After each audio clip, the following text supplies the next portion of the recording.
Okay, today we're learning Masechet Eruvin Daf Tzadi Bet. Today's daf is dedicated with gratitude to Hashem by Tina and Shalom Lam to celebrate a new grandchild, Kedem Nachum Isaac, born to their children Penina and Eitan Kaplansky. Mazal Tov.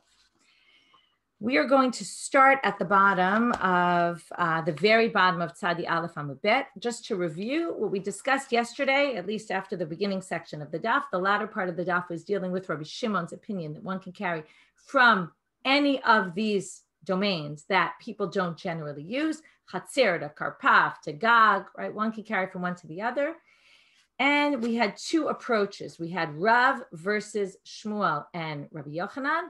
Rav said it's only under the condition that the people don't have an Eruv. If they have an Eruv, then we're concerned they're going to take items from their house, bring it to their courtyards, and from their courtyards, carry to other domains.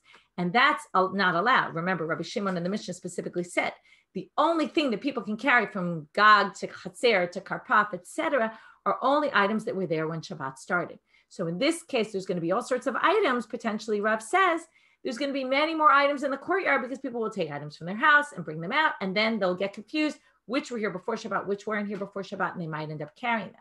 Shmuel and Rabbi Yochanan are not concerned about this. Okay, we discussed the possibility yesterday that maybe, and this will come up again today, maybe there's different items that people bring out to their courtyards or leave in their houses. In other words, people know that their houses are more protected and the courtyards are less protected. And maybe because of that, there's a clear distinction between items that are generally in the house when Shabbat starts and items that are generally outdoors when it starts. Maybe that's why Rav and Shmuel aren't concerned. That's why Shmuel and Rabbi Yochanan are not concerned. It's not 100% clear why they aren't, but they aren't concerned. They seem to think that people can make a distinction. They'll know what is and what isn't. They'll keep track. So now we're going to have a question. We had a few questions we have one question on Rav, mostly questions on Shmuel and Rabbi Yochanan, either logical arguments or, right, how are you going to distinguish between items, or we had sources that seemed to go against, but we answered them all. Now we have another question. This one, particularly on Rabbi Yochanan.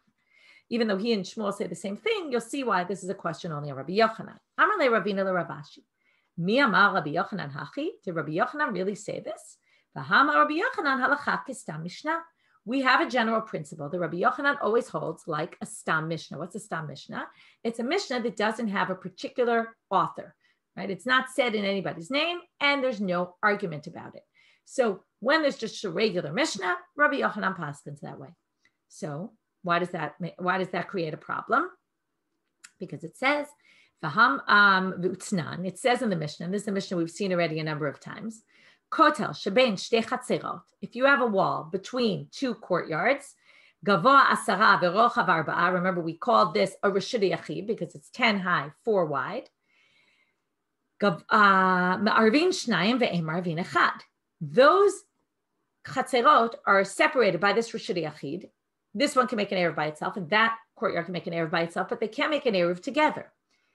Hayu berosho perot. If there was a fruit basket at the top of, or just fruits at the top of the wall, elu olim mikam v'ochlin ve'elu olim mikam v'ochlin. Okay, I don't know if I mentioned this, but I have a star fruit tree, and the star fruits always drop on the wall right between me and my neighbor. So it's a perfect example of there being this wall. It's a high wall. It's 4 wide, and there end up being fruits that end up falling there and landing right on the tree, on the wall. So you could see that situation would happen. So what can everyone do? Everyone can climb up to the top of the wall and eat at the wall itself, but they can't bring them down. Now, why is this a problem, according to Rabbi Yochanan? Because, okay, now we have to go a few steps. Theoretically, even though we call this a reshut yachid, it's not a reshut yachid like somebody's house. So what would Rabbi Shimon say about this? These are all spaces, she'ein tashmishan tadir. The wall, generally people don't sit on the top of this wall, right? They don't use it for all sorts of things. So the wall is just like the courtyards. They're all cases where we say, ein tashmishan tadir, people don't generally use them. If people don't generally use them, then according to Rabbi Shimon, you can carry from your courtyard to the wall, to the courtyard. It shouldn't be a problem. So why does the Mishnah say it's a problem? So the only possible explanation that could be is Rav's explanation, which is that the Mishnah, remember, Rav distinguishes whether they made an eruv, whether they didn't. According to Rav, even Rabbi Shimon will forbid in a case where they did an eruv. So you'll have to say the Mishnah is a case where they each had an eruv on their own, in which case there was a concern they were going to carry items from their houses into the courtyard. And from there, they might bring it up to the wall and back down into the other courtyard, because otherwise Rabbi Shimon would allow all this. So therefore, that's the only possible explanation. That only fits according to Rav, not according to Rabbi Yochanan. So if Rabbi Yochanan holds like a Stam Mishnah, this Mishnah makes no sense in light of Rabbi Shimon. And again, the assumption is that Rabbi Yochanan, Rashi even says it, Umi Amar Rabbi Yochanan Hafi, in the first Rashi of the page, Halacha ke Rabbi Shimon v'afilu ervu, right? We paskin like Rabbi Shimon. It's not just this is Rabbi Shimon's opinion. We paskin like Rabbi Shimon, and even if they made an Eruv. So then there should be no situation why this is forbidden. The Mishnah doesn't make any sense. So how are we going to answer? No, my lamata labatim. When it says you can't, now we're going to explain this very differently than we explained it when we learned it. Now they're going to say, no, you can actually carry your fruits to your courtyard and down even to the other courtyard, because Rabbi Shimon allows all that, even if you made an Eruv. What's the issue? You just can't bring it from there into your house. That's the problem. Okay? You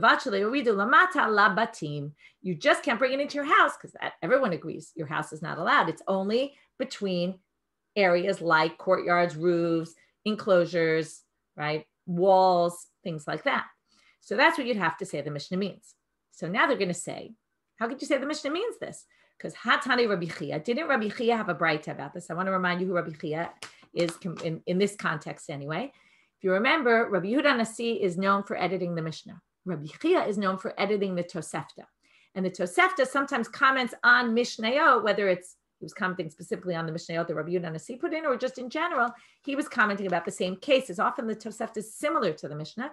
It often brings a few different cases. It might go a little more in depth sometimes, but the point is that Rabbi Chia had a braita about our Mishnah, or at least the case in our Mishnah, and he said specifically, they can each access the fruit at the top, but what did I say? They have to be on the wall. They can't stand in their places. Now, what does it mean stand in your place? In your courtyard, right next to the wall, you can't stand on your in your own courtyard and eat from the fruit, because then you're taking the fruit into your courtyard. Seems very clear. The issue is to your courtyard and not into your house, like we just explained. So there's an interesting rejection of this. Amar le, so he answers it back. V'chi Rebbe lo shna'a, Rabbi Chia minayin lo. The fact that Rebbe didn't say that this is the case, who are you to say that Rabbi Chia understood that? In other words, Rabbi Chia has his opinion. Rabbi Yehuda Nasi, who wrote our Mishnah, has a different opinion. Okay, it's a very interesting answer, because often, why is it an interesting answer? Because many, many times in the Gemara, they say, oh, well, Rabbi Chia had a braita about this Mishnah, and he explained the following, and we go with it. This time, because it doesn't work in with what we're trying to say, we want to say it means to the houses in order to explain Rabbi Yochanan's opinion. So we're going to say in this case, the fact that Rabbi didn't mention it, it doesn't bother us that Rabbi Chia thinks so. Rabbi Chia is not the one who edited our Mishnah. Our Mishnah is Rabbi Yehuda Nasi's approach, and he doesn't mention this, which means that we can explain Rabbi Yehuda Nasi differently than we explain Rabbi Chia, than Rabbi Chia explains. So Rabbi Chia can say it's to the houses, but Rabbi Yehuda Nasi Rabbi Chia can say it's just to the courtyard, but Rabbi Yehuda Nasi, we can explain that maybe he meant all the way into the houses, it's forbidden, but in the courtyards it would be permitted, which would then make sense according to Rabbi Yochanan. Itmar. Now we're moving on. New case. Shte chatzerot v'churva achat benehem. Okay, if you have two courtyards, I'm going to pull up the picture. And cursor's not working. Okay, pull up the pictures now. We have courtyards. Okay, two courtyards. And there's a chorva between the courtyards. Okay, you kind of see houses, but it's really that there's courtyards, and you're seeing a bird's eye view here. So the chorva, what you see in this chorva is the ceiling of the chorva. Remember, usually the chorva had some sort of ceiling. This is a real ceiling, although you see it's broken over here on the side. And there was a frame of a house, but there's no walls. There's nothing left of it anymore. Now, a chorva is going to clearly fall into the category of a not very used, right? Not a place that's used very often. Rabbi Shimon's going to allow carrying here. So now, according to this, Itmar means that we're going to have a machloket between Amoraim. Okay, we're going to see in a minute that there's actually a machloket between Rav Huna and Chia Barav, but Chia Barav, there are going to be two different versions. He said something and maybe the opposite of what they thought he said. So achat irva ve'achat lo irva. Now we have a little imbalance here. Okay, the one on the left made an Eruv, and the one on the right didn't make an Eruv. So the question is, who's allowed to carry in this chorva? Both of them, none of them, one of them. Okay, if one of them, who would you assume? The one who didn't make an Eruv, because if he did make an Eruv, we can allow him to carry from the courtyard to the chorva, and we're not going to be concerned that maybe something from the house will go, because again, he hasn't made an Eruv, and therefore there's no concern. Again, this is if you hold like Rav, that there's a concern that maybe you'll carry items from your house into the courtyard, there's no concern. So according to Rav Huna, Amar Rav Huna, Notznino ta lezo shelo irva, exactly what I just said. The one who didn't make an Eruv gets to carry into this space, to the chorva. Remember that we've seen this before. The chorvas were often used by the people who lived right next door to them because it was some empty space and you could store extra things there, right? That didn't have to be in your own yard, let's say. So because of that, who has more chance of getting there? Remember, these two courtyards didn't make an Eruv with each other. So normally, and this is going to be important for the continuation, if you have a space that's for use of both of them and they didn't make an Eruv together, what are we going to say? It's forbidden to both of them because they both, remember, this is a place where, this is what we talked about, the chatzer and the mirpesed, and right, if they both have equal access, they both have equal access here, and they're forbidden to each other, it's a problem. But according to Rav Huna, no, it's not equal access because the one that made an Eruv is actually not allowed to carry here because maybe they'll take, there's a concern, maybe they'll take items from their house into the courtyard, and therefore it's forbidden to them, and therefore the one that didn't make an Eruv is in better shape. Okay, they can carry into this chorba. Why? As they said, we're worried maybe they'll carry kelim from their house to the chorba, and that's why the one on the left who made an Eruv, he is not allowed to carry there, only the one on the right. Therefore, the chorba is exclusively the one on the right can carry whatever they want. The Chia Barav Amar Af L'She'irva. This is a very tricky line. If you read this without going on further, what would you think? Even L'She'irva sounds like even what? According to even it comes to build.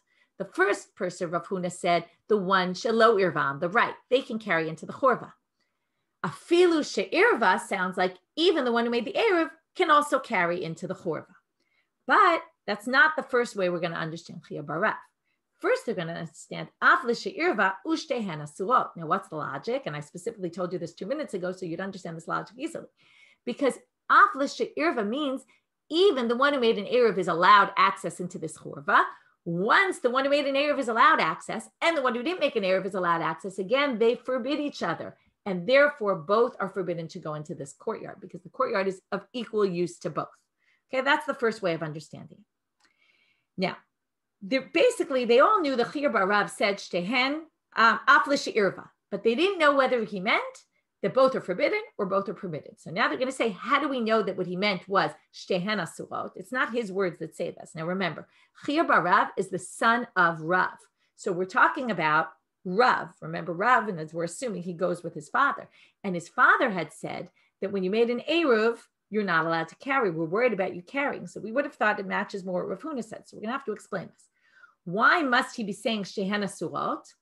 Because Rav, remember, he doesn't allow the one that made an Eruv to carry into a courtyard because maybe he'll carry items from his house into the courtyard, so you can't carry to an extra courtyard. So he assumes, obviously, he would say the same, even if, now, until then, Rav discussed, if you made an Eruv, you can't carry out to a courtyard, right? But he never discussed whether the other courtyard had an Eruv or didn't have an Eruv. So therefore, they're going to say like this,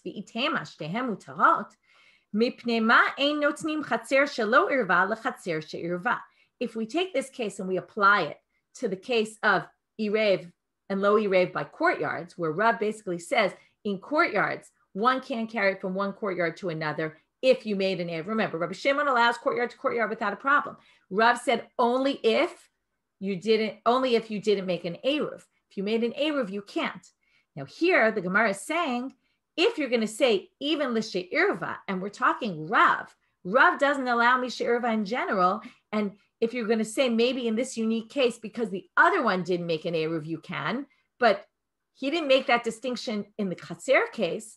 In other words, that's what they're saying here. Why then, if we say, basically what we want to say is maybe when there's this imbalance, one made an Eruv, one didn't, we'll allow them both. But he doesn't say into the chorva. He doesn't say the same thing when it comes to courtyards. He just said, if you made an Eruv, you can't carry it to the next door courtyard. He never distinguished whether it had an Eruv or didn't have an Eruv. In other words, he didn't say, well, maybe when it's imbalanced, you can. So therefore, also here, when it's imbalanced, you can't say just because one made an Eruv and the other one didn't, that's not going to allow the one who made an Eruv to carry. That wouldn't make any sense. So therefore, right, that's again, if you say, both are allowed, why in the other case of the comparable case of the chatzir, why wouldn't you say then, when you made an Eruv, Rav would then allow, if you're carrying to a courtyard where they didn't make an Eruv, Rav would have allowed that, and he didn't. So he's clearly not going to allow it into this chorva. So they're now going to say maybe you can't compare the two cases. Carrying into a chorva is not the same as carrying into a chatzir. In terms of this whole concern, maybe I'll take items from my house into the courtyard, or maybe I'll take items in my house into the chorva. That's not the same concern, okay? Until now, we think it's the same, which basically leads us to saying he must say they're both forbidden, because Rav gives no indicator that if there's one gate who did an Eruv and the other one didn't, will allow the one who did an Eruv to carry. No, he doesn't allow you to do an Eruv carry to any courtyard. So, but why would there be a distinction? And they're basically rejecting this theory that he meant shtehen asurot. Hatam kevan demintere mane debatim b'chatzer ate la fuke. Hacha b'chorva kevan de lo mintere mane de chatzer b'chorva lo ate la fuke. What do we say here? Very interesting. This goes back to what I said about what kind of utensils are we concerned you're taking out and that you'll get confused between. While it's true that generally you protect things in your house, in your courtyard, things are also pretty protected because there's just a few people in your courtyard and it's more of a private space. But a chorva, which is an abandoned house, nothing's really protected there. It's much more public. And this chorva is in between two courtyards, right? It's in a much more public space. So therefore, you might say, okay, so again, let's read this inside. Hatam, when it comes to two courtyards, and he said, we're worried you're going to take items from your house into the courtyard and maybe to the next door courtyard, since the kelim that you would take from your house could potentially be protected in the courtyard, therefore, atilafuke, we're worried that if you take, okay, let's say, I don't know, let's talk about some item you might take outside. Let's say it's your, I don't know, let's say you take dishes out. I don't know, for some reason, nothing's coming into my head, but let's say you take dishes out. So you don't want your dishes to get stolen, but you might take them to the nearby courtyard because no one's going to steal them there either. Okay. And then you could maybe take items that were in your house before Shabbat, take them out into your courtyard and then accidentally move them to the next door courtyard. But here we're talking about an abandoned space. The only things you're going to take out are maybe some outdoor furniture you have or things like that. That maybe you'll move to the chorva, but you're not going to take out things like your dishes that you're worried something will happen to, because nobody puts items from a house in a chorva. Those types of utensils just don't go there. And therefore, they're going to say, and now we're going to lead to the second reading, Ika de Amre, Chia Barav Amar, Chia Barav said, according to the second version, Af l'she'irva, it's even, now it's going to be even allowed to the one she'irva, Ushtehem mutarot. Even, now, this makes sense, because according to Rav, you can carry, according to Rabbi Shimon, from courtyard to courtyard and presumably to a chorva, which is also not a very useful, not a place that people use generally. So you can carry, I could carry from my courtyard to there, to your courtyard. That's not a problem, even though we don't have an Eruv with each other. The fact that I have an Eruv doesn't stop me from being able to carry there, because there's no chance, or very little chance, that I'm going to carry something from my house into this chorva, because the items in my house are items I want to protect.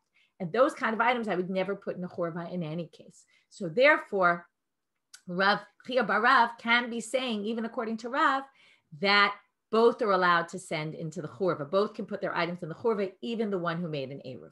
Okay, so that's where we conclude according to the second version. And according to the first version, we really rejected the fact. The first version was just that we thought at first that he meant both are forbidden. In the end, they say, no, it seems like both are permitted. In the second version, we started with saying both are permitted, and we proved it from the same way we disproved the other reading in the second version, in the first version. Okay, so now, and here we're going to prove it. Like I said, we prove it the same way we disproved the first reading. And if you want to say they're both forbidden, because you don't give right? When it comes to courtyards, we don't make any distinction between if one had made an Eruv and the other one hadn't. Therefore, hatam kevan demintere mane debatim b'chatzer lo sharu rabanan da'ati lafuke. Right there, they didn't allow it because, again, they're worried you're going to take your items from your house into the next door courtyard without realizing whether this was something that was in my house before or was in my courtyard before. But bechorva lo mintere. But in the chorva, again, this is just repetition because it's using the rejection of the first reading to prove our second reading, which is basically what they proved in the first reading. So, well, bechorva lo mintere, in the chorva, it's not protected, and therefore there's concern you're going to carry it. New Mishnah. Gag gadol samuch lekatan. Again, we keep reading these Mishnayot, and thankfully we've seen them already, so they're a little bit familiar. We just learned this. Gag gadol samuch lekatan. If you have a small roof next to a large roof or a large roof next to a small roof. Now, I want to make very clear that we're discussing here not small in area. We're talking about small in width. Where the big roof, okay, I'm going to pull up a picture. The picture I'm going to pull up is about the second case, which is a courtyard, but it's the same idea. You can imagine it for the roof. When we saw the pictures the other day, they just didn't bring it again here in the pictures for today. But we're on picture 325. Here you have a small courtyard that opens to a big courtyard. Imagine just these are roofs and they're all filled in and flat. We have a small roof that's basically narrower. It could be as long as you want. It doesn't really matter if in the end it's a bigger space than the larger one, but the point is that it's narrower, okay? And again, what's the issue of it being narrower? Remember? So, gag gadol samuch lekatan, hagadol mutar v'katan asur. The larger one is permitted, okay? Look at Rashi, in the first Rashi on the Mishnah. Hagadol mutar lachnis lo klei bayit shelamata, right? You can carry, the gadol is considered part of the house. We view the mechitzot as if, remember, since you can see the mechitzot, because the Chatzer Gdola has, I'm reading the picture, the Gag Gadol has the jutting out of since it's wider, there's the sides, we call the gipufim, the parts that jut out. So therefore, when you're standing at the top of the roof, walking into the smaller roof, you see the sides. It's what we call min kera mechitzah. You can see mechitzot. Therefore, we can say, even though there's no walls up here at the height of the roof, remember there's nothing around the roof, no railing, but we view it as if good asik mechitza, as if it goes up. But the katan, therefore, the gag is considered its own independent space. You could take items from the house to the roof, and basically we don't say that because it's open to someone else's space, it's a problem. But when we take the viewpoint of the small one faces the large one. And when you walk from the small to the large, you don't see any walls because it's totally open. This is what we learned already from the beginning of the Masechet. It's parutz bimlo'o lemakom asur lo. It's open entirely to a space that's forbidden to it because it's someone else's space. And therefore, you can't carry on the ketana at all. Okay? You're not allowed to carry there. So that's what we call a pirza, not a petach. Right? So it's very interesting because we have this opening which from one person's perspective, from one direction, from the larger one, it's considered an opening. From the smaller one, it's considered a breach. And a breach basically means you're forbidden. Now we're going to move to what the picture is. Chatzer gdola shenifritza leketana, the same thing with courtyards. And we saw this case a number of times already. Gdola muteret uktana asura. Again, we view this large one as if it has walls around it. Because again, you can see the walls. It has 3 walls on 3 sides. And the 4th side has just an opening where it opens to the ketana. But you can see the walls on the sides, and that's enough to consider it walled in and permitted. But the ketana asura, but the ketana is not considered like it's walled in, because it just looks like it dumps out into the big one. It's again open entirely to a space that's forbidden to it because it's a different courtyard. So now we're going to start in the Gemara. The first question of the Gemara is Lama li lemitne tarte. Why does it say both? Right? They're really one and the same, the roof and the courtyard. It's the same case.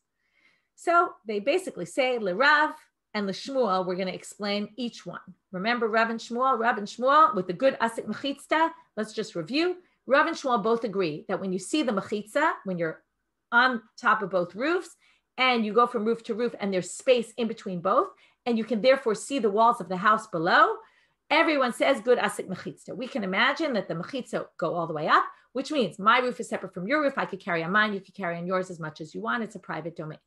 But if our houses are attached, okay, and you can't see the walls of the house when you're at the top of the roofs. Basically, you just go right into the other without seeing it. Rav says you can't, right? These spaces forbid each other because there's no boundary. You don't say good asik mechitzta. According to Shmuel, we all know that there's a house below and there's a wall below, even though we don't see it. And you could say good asik mechitzta. Remember, good asik mechitzta means we can view the mechitzta of the house as if it goes all the way up and it separates these two domains. So according to Rav, you only have 4 amot on your roof and you can't use those 4 amot to cross over into mine. But because we're all forbidden, and it's all like a karmeli. Shmuel says, no, you can walk as much as you want on your roof and I can walk as much as I want on my roof because we're considered 2 separate domains. So each one, we're going to have to explain why it says Gag and Chatzer here. Lerav Katane Gag Dumia de Chatzer. Both are going to say that it's to teach us that the roof is like a courtyard in a particular way. Ma Chatzer min kara mechitzta, af Gag nami min kara mechitzta. Now, everyone will agree in the courtyard case, it's obvious you're going to see the walls, right? Because the courtyard is wider and the next one is narrower. So when you're standing in the large courtyard, you can see the walls on the side. So therefore, that's what we're saying. It's minker mechitza. You can see the mechitza. And that's why Rav, if you remember, Rav agrees that in the case of the roofs, if you could see the mechitza, it works. That's why the larger courtyard, you can see the walls of the house when you're moving into the smaller one, which you can't see from the smaller one. Shmuel, Gag Jumia de Chatzel. Now, Shmuel theoretically, remember what Shmuel said, if there's a border between the houses, we should say good asit mechitza. So Shmuel has to explain our Mishnah. Why doesn't it work here? Theoretically, it works for the big one because you see the mechitzas. It doesn't work for the small one because when you cross over into the big one, you don't see any mechitzas. So why is, according to Shmuel, it shouldn't matter whether you see mechitzas or not see mechitzas. We should say good asit mechitzta. Remember, Shmuel said, we all know it's my house and your house. And even though we don't see it exactly as we're crossing, we all know there's walls there. We can view them as imaginarily going up. So Shmuel will have to say it's a Gag like the case of a Chatzer. In what way? Now, roofs, generally, people don't walk on the roof all the time. But in a courtyard, people are constantly walking in and out of the courtyard. It's where your houses are. So, ma chatzer de kadarse la rabim, just like a courtyard, he's going to say the case of our Mishnah is like a case of the courtyard. The roof case is like the courtyard case. In the courtyard case, a lot of people are walking through. Af gag nami de kadarse la rabim. It must be that this roof is a case where a lot of people are walking from one roof to the other. And now, if you remember, we've done this before where they say if 2 cases are in the Mishnah, it means to say the 2 cases are similar. And that's what they're each trying to say. It's similar to the Chatzer case in some way. So now, remember this? We had a Mechitza Drusa. What did he say? We can say good asit mechitzta as long as it doesn't have to be noticeable, but it has to be clear that there is exactly as I said before. We all know. I know that I know that my house ends here and you know that your house ends there and therefore it's clear. But if constantly people are walking through from one to the other, then the mechitza kind of gets trampled. Now, there is no real mechitza to get trampled, but the imaginary mechitza gets trampled because there's no real demarcation because people are constantly walking through and it's basically as if there's really no boundary. And that's when he will forbid the small one. But if there aren't a lot of people, he actually won't forbid it. And that fits in with Shmuel's opinion. So they each explain it their way. Okay, now we're going to get to something that's going to take us till the end of the daf, which is, there was a scenario, I'll just remind you of this because one group is going to say a lot of things, and by the time we get back to the end, you'll probably forget where we started, so I'll tell you right now to remember this. Yativ Rabba v'Rabbi Zera v'Rabba Barav Hanan, the 3 of those rabbis were sitting, v'Yativ Abaye Gabayo, and he was with them, and basically the 3 of them are going to say a whole bunch of things, and Abaye is going to question them, and we're not even going to finish with the whole discussion between them today, or at least dealing with Abaye's approach, which differs from theirs. V'yatve v'ka'amre, and they sat and said, Shma minami matnitim. You can infer from our Mishnah, diurei gdola b'ktana ve'ein diurei ktana b'gdola. That the people who live in the large courtyard basically rule over the small courtyard. Until now, we kind of thought, okay, boundary, the big courtyard can carry in its own, and the small courtyard is stuck.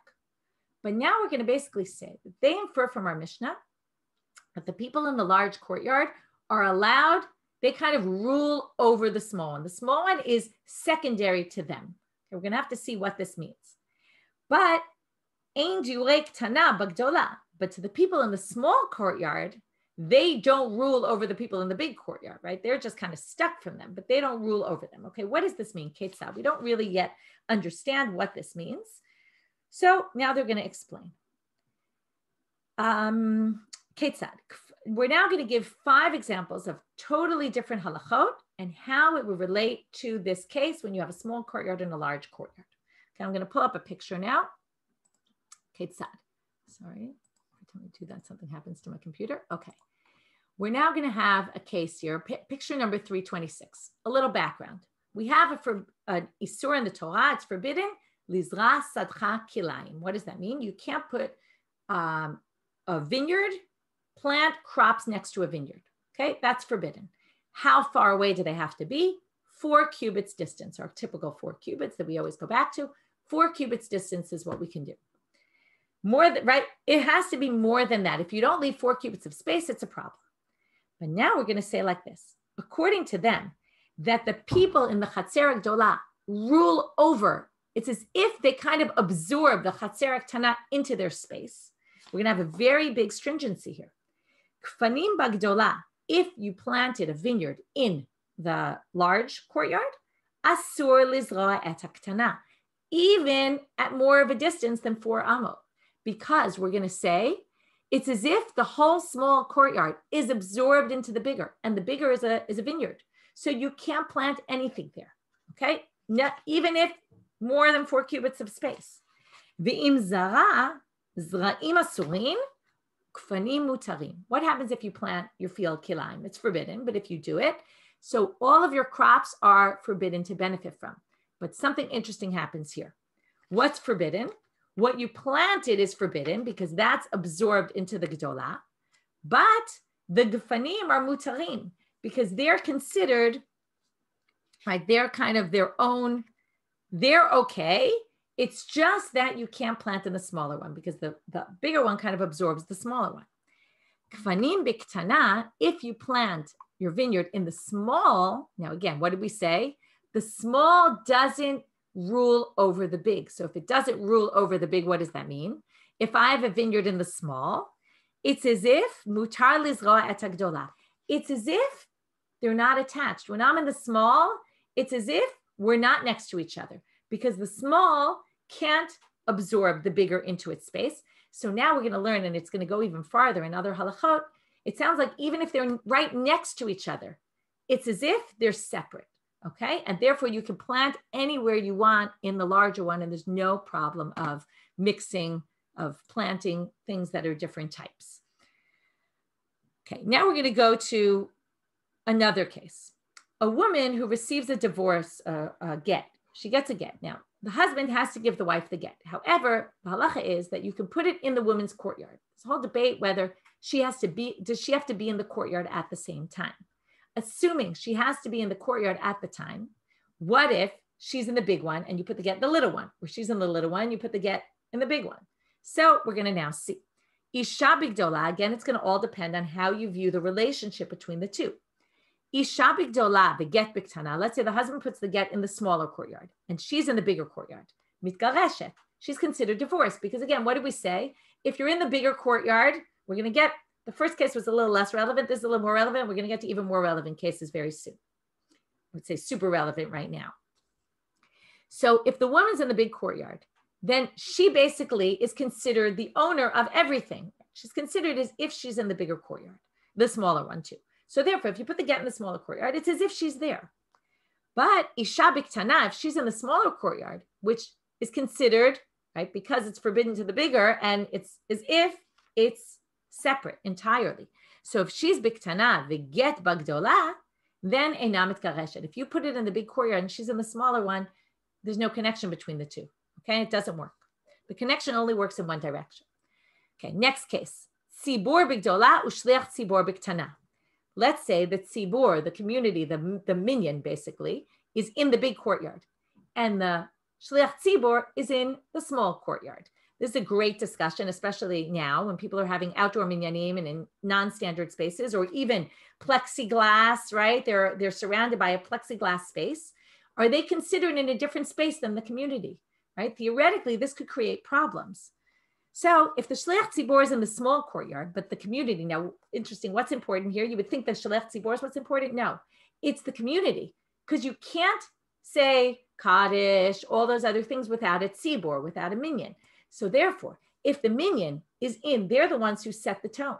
If the minyan is in the bigger courtyard and the Shliach Tzibor is in the smaller one, Yotzin Yidei Chavatan, then it's not a problem. But Tzibor B'Ktana, if they're in the small, and we basically say the small is not connected to the big, right? When you're in the small, if the main thing is in the small, and Shliach Tzibor B'Gdola, Ein Yotzin Yidei Chavatan, they're not Yotzei. Okay, now that might not have been the most relevant case, because generally the Shliach Tzibor has a minyan of people around. But let's say where, okay, now by the way, this wouldn't mean, it's very important to distinguish, as long as there's a tzibor, and this is very important for Corona minyanim, when you have minyanim where people are, okay, I'll give you an example. On my street, so we have a minyan right in the, I live in a like a U-shaped street, and we're on the bottom part of the U, and in the corner of the U is usually where the minyan is, and even sometimes toward the other end, and I sometimes just daven in my driveway, okay? Now it's kind of really a different space, but it doesn't really matter because there's a minyan of people in that space. So even if I'm in a different space, or let's say some women's sections are considered different spaces in a shul even. So it's okay because once there's a minyan of people davening within that space, that's okay. Okay. I'll give you an example. In my shul, we have a balcony, but the men don't go on the balcony. We split the bottom half into men and women. And there's actually men who go up into the balcony because there's more men usually come than women. So the overflow of men goes upstairs. If in the morning, in the beginning of shul, there's not a minyan of people downstairs and there's one or two people upstairs, they make the minyan. So we're careful that they have to come downstairs and to be on the main floor because that's already a different space and you have to be in the same space to create the minyan. So that's a good example of this.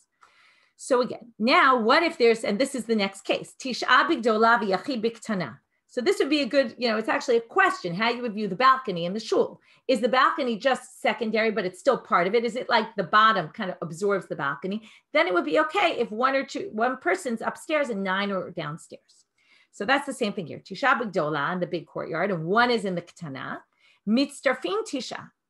Mitzdarfim, period. So then, if again, the 9, right, the big courtyard, the small courtyard is considered part of the big courtyard. So therefore, it's as if they're all in one space.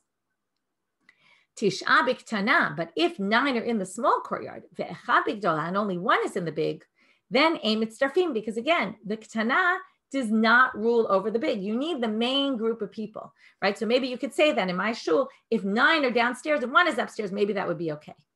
Okay.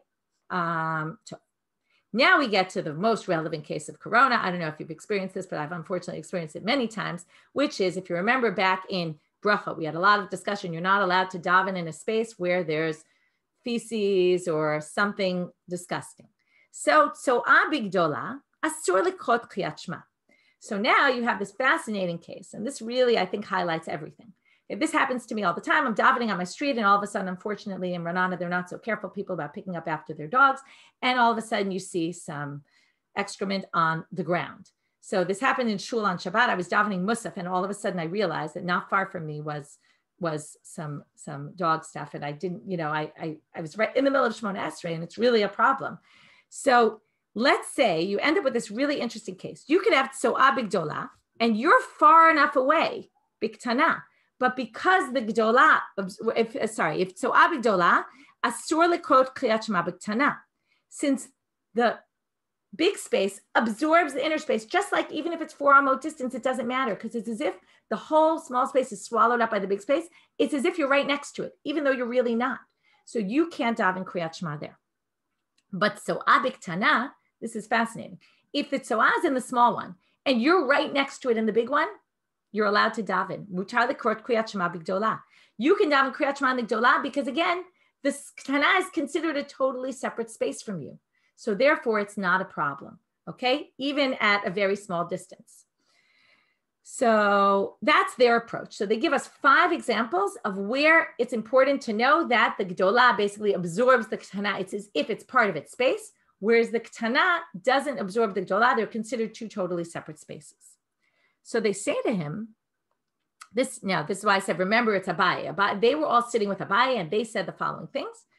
So now Abaye comes and responds. Amar lehu Abaye, im kain, if that's true, what you just said, matzinu mechitza li'isur. You're basically saying that the fact that the Chatzer Gdola has a mechitza there is going to create all sorts of halachic problems. It's going to forbid. Now, why would a mechitza forbid? If there weren't a mechitza, let's go back to case number 1 in the kilayim case. Okay, I'll pull it up again on the picture of it. If you look at the kilayim case, what did we say? If you have a vineyard in the large courtyard, you can't plant anywhere in the small courtyard because of these mechitzot. These walls basically make it that this big courtyard absorbs the smaller courtyard. Because if there weren't walls, it would be okay. So the wall, right? Because look at the small courtyard. The small courtyard, it's okay. The small courtyard has no walls, and you can have a vineyard here, and you can plant your stuff in the bigger courtyard. So you're basically saying that when we view it as when there's no mechitzot, we're basically allowed as if they're not separate. And when there are mechitzot, we forbid it as if they're not separate. That doesn't make any sense, right? It's counterintuitive. A mechitza should separate, not make it worse. And here it's basically worse because we said you can't plant even at more than 4 cubit distance. So how can you say that? Because, right, ilu hashta asura, here you're basically making it forbidden. So Amar le Rabbi Zera la Abaye. Rabbi Zera says to Abaye, why do you have such a problem with this mechitza oseret? V'lo matzinu mechitza li'isur. Of course, we've seen mechitza can be li'isur, and I'll show you a case. Why do you think that a mechitza can't forbid? Here's a case where mechitza can forbid.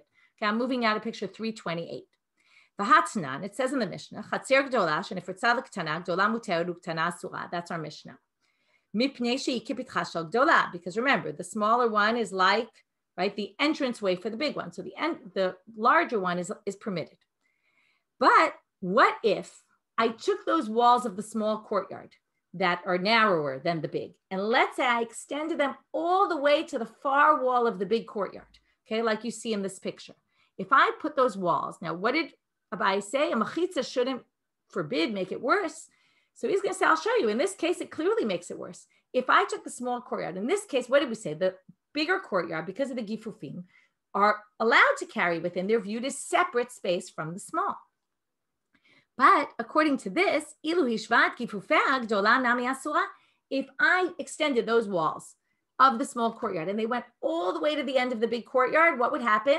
I'd end up with one gigantic courtyard with no walls whatsoever in between, right? There's obviously, I added walls on the side, which basically blocked the gifufim, which now means that we have one big courtyard, which now means the big courtyard is not allowed to carry. So here I've added walls, and adding walls forbade the space. So of course you could do this kind of thing. So what's Abaye's response? And we'll finish with this. Amar le hatam siluk mechitzotu.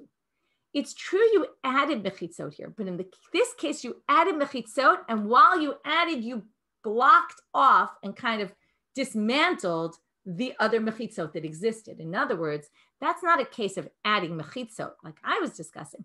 This is a case of adding mechitzot to block off pre-existing mechitzot. So that's mechitzot that canceled mechitzot. That's why you can forbid. But if you just add mechitzot in a way that it's not blocking any pre-existing mechitzot, like our case of the small and the big, that's not going to be a case of you're not going to be able to say that can make things worse. So he basically says that's not a good proof against what I tried to say, and therefore Abaye is still left with his question against him: how could adding mechitzot make it worse? But this will end for today, and we'll continue more. You can already, if you look at the next line, Rava says to Abaye, "V'lo matzinu mechitza li'isur." What do you mean? I can give you another case where there's mechitza li'isur, and we'll continue with this tomorrow. Have a great day.